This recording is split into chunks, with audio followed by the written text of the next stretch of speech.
අපි දැක්කා ඊයේ දවසේදී ජනාධිපති ලේකම් කාර්යාලයේ වාහන දන්සලක් තිබුණා. ඇයි අපි එහෙම කියන්නේ?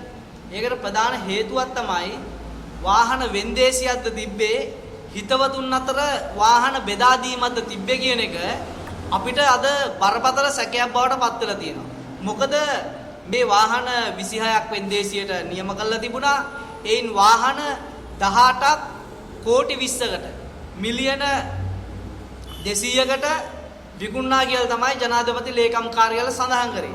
හැබැයි ඔබ දන්නවා මේ රටේ මේ වෙද්දී වාහන මිල ඉතාම ශීඝ්‍රයෙන් ඉහළ ගිහිලා තියෙනවා. මම දැක්කා මේ වෙන්දේසියේදී පංගුවක් වාහන වලට මිලියන 2.5ට පවා මිල නියම වෙලා තිබයි. එතකොට අද මේ රටේ ත්‍රිරෝද රථයක් මිලියන 2යි. ඒ වගේම තමයි පාවිච්චි කරපු මරුටි රථයක් අද මිලියන 3කට ආසන්න ප්‍රමාණයක මිල වැඩිවීමක් තියෙන කාලවකවානුවක ජනාධිපති ලේකම් කාර්යාලයෙන් වෙන්දේසි කරලා තිනවා V8 රථ 6ක්, Land Rover රථ 2ක්, BMW එකක්, Montero Land Cruiser Sahara රථ 5ක්, එතකොට Rosa බස් එකක්, මේ වගේ වාහන 18ක් ඊයේ වෙන්දේසියේදී විකුණලා තිනේ. එතකොට අද ඔබ දකිනවා අපේ රටේ තියෙනවා වාහන විකුණන වෙබ්සයිට් කිහිපයක්. එතකොට මේ වෙබ්සයිට් වල ගිහිල්ලා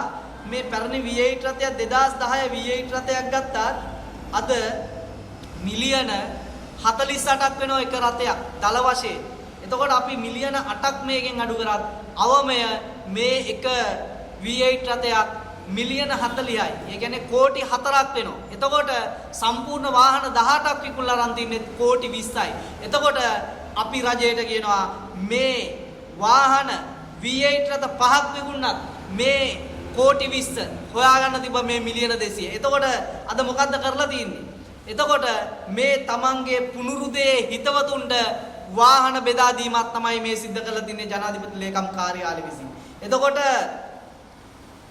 Toyota Land Cruiser Prado 2008 රථයක් ගත්තත් අද ලංකාවේ මිල රුපියල් මිලියන 44ක් වෙනවා. එතකොට Toyota Land Cruiser Sahara එකක් ගත්තත් 2008 රථයක් මිලියන 45යි.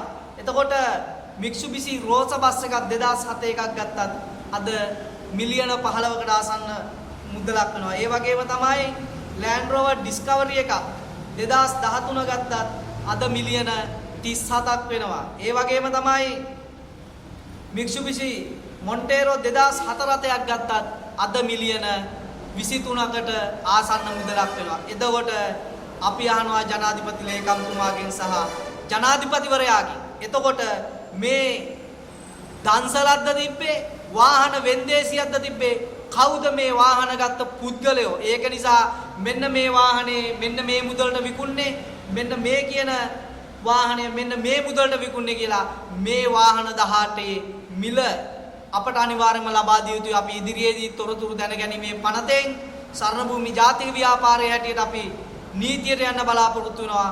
මේ වාහන වෙන්දේසියෙන් අවමේ රජයට මිලියන 300ක පාඩුවක් වෙලා තියෙනවා. අවම වශයෙන් කෝටි 50කට විකුණන්න ඕන වාහන දන්සලක් දීලා අද කෝටි 20කට විකුණලා මේ රජය කයිවාරු ගහනවා. ඒක නිසා අපිට පේන්නේ පහුගිය කාලේ මේ රටේ පැවති රජය සහ මේ පවතින රජයේ කිසිම වෙනසක් නැහැ. තමන්ගේ ගජමිතුරෝ ටිකට තමන් සන්තෝෂම් හැටියට ලබා දීමක් වගේ තමයි අපිට මේ පේන්නේ අනුර කුමාර දිසානායක. එතකොට මම කියන්නේ තව දුරටත් කයිය ගහලා හරියන්නේ නැහැ. මේ රට ගොඩ ගන්නව නම් මේ රටේ තියෙන දේපල තුට්ටු දෙකට මේ විදිහට විකුණන්න ගත්තොත් මෙයා රනිල් වික්‍රමසිංහටත් එහා ගිහිල්ලා ඉතිහාසගත වෙනවා කියන එක මම අනුර කුමාර දිසානායකට කියනවා. ඒක නිසා ඉතා කඩිනමින් මේ වාහන 18 වෙන්වෙන්ම මාධ්‍ය නිවේදනයක් ලබා දිය යුතුයි.